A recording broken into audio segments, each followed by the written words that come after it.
Since we on the pod, last time you came here, the pod looked a lot different. Today it looks a lot different.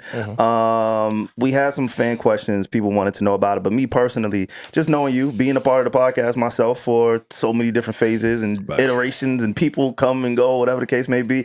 How do you feel about the current present setup of the podcast and the network? Even when we was talking about relationships, this is an extension of the network with the show Podwise, right? Where people showcase their family, tell their stories, their girls, wives, whatever the case may be. And so things are growing. And you've been one of the constants over the last, 4 or 5 years you've been there. So yeah, how you feel about the current day and the setup and the iteration of all the voices, personalities, and people? I think it's dope. I think we've kind of ascended from what a traditional podcast is or was. I think it's more of a show now. I think the show has gotten so big to where people are way more invested in the individuals on the show than just the content of the show. You get what I'm saying? I think that Joe has done I've said this on a few different I think Joe's done an amazing job at curating a cult-like following.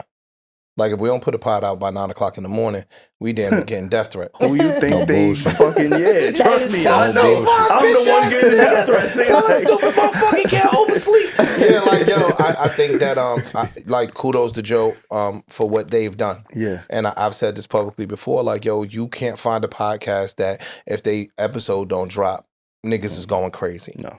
Like, That's you very can't. true. You know what I'm saying? Like, you can't. So you take your hat off to that. It's become a part of people's lives. I had people like that are personal friends of mine that never watched the show, right? So when the Dr. Umar episode came out, that was their introduction to the show. Like, let me go subscribe. Damn. And they've been subscribers ever since. You understand what I'm saying? Like, yo, they've been subscribers ever since. And I think that it's just a testament to, the work that we put in. Yeah. I think that the new iteration of the show, I think it's dope. I think that I'm not really familiar with all the podcast space, so I don't want to be disrespectful to nobody else. Sure. But I don't know. I don't know if you could go find the show. Get your shit on. Y'all niggas need me. Nah, get your shit on. I don't know if you could go find a show that could touch as many bases as the crew of the Joe Budden podcast can touch. A lot of personalities. I think it would be hard pressed just from an informational standpoint, an experience standpoint. You got single people, you got married people, you got entrepreneurs, you got 9-to-5ers, you got Marcus PhD, you got niggas that never graduated high school. I think everything in the middle we kind of touch. You got parents, you got people that are not parents. Former drug dealers, Yeah, that Corey. Corey, you know what I'm saying? Yeah, they got Corey, right? Yeah. So, no, I just think that, again, even with that, like, you got people that was straight and narrow people. You got people that, you know what I'm saying, played the law game. It's just a bunch of different personalities and experiences. I don't know. You would really be hard-pressed to find another platform that could lend to all of those different conversations. Yeah. I think one of the things that I've noticed about that podcast and what really separates it, like you said, it's not just a podcast. I think it is a show, but it's also specific to a certain genre, I believe, like a reality show, right? I think that has been the major separator. Outside of y'all just being super entertaining, Joe being who he is, I had a conversation with a mutual friend of ours, and they was like, yo, Joe is the greatest orator I've ever heard in this space, right? And so that can't be discredited to why that shit is so great. And I said that the other day. It was a show and they was talking about something, and I was just like, yo, dog, I'm not, all these words that we saying, that nigga's talented. Bro. Nah, for sure, absolutely. Like, that's just it in a nutshell. Like, that nigga possesses a gift to do what he does. And again, timing played a part. A bunch of different factors played a part, but I think the overall, the heaviest factor in that is that nigga's talented. Yeah. You know what I'm saying? Like, and that's it. And I feel like that gets lost in all of the moving parts and all of the storylines, all of the personalities, all of the changes. I think that's really the baseline of it. And then Mahomes, Drake, Brady, yo, you had to get to a point where you could be criticized. That nigga, his talent got him to the point where now people can shoot at you from down there, shooting at, trying to discredit whatever you did. I think that is equivalency there. For sure. No, I agree. You know what I'm saying? But yeah, I think what really separates y'all is y'all are like a reality TV show at this point.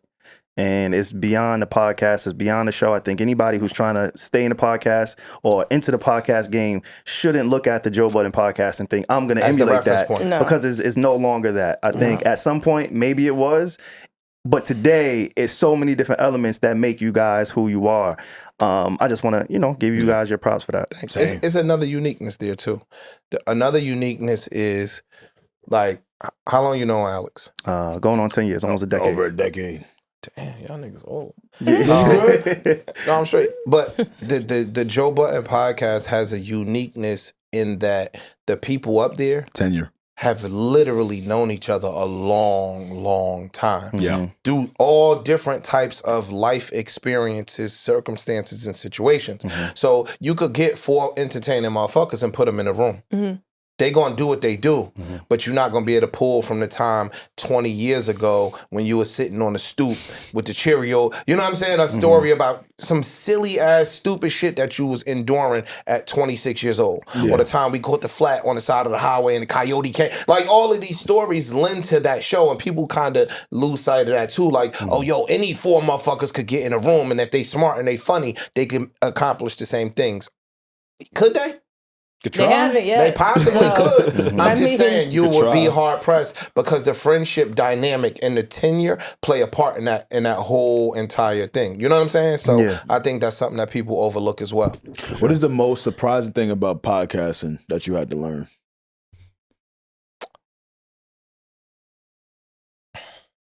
I don't know if it's podcasting because I think our show is an anomaly. The show. I didn't know how big the show was. Nah, y'all got to stop saying it. Y'all going to get Joe tight. He keep telling you.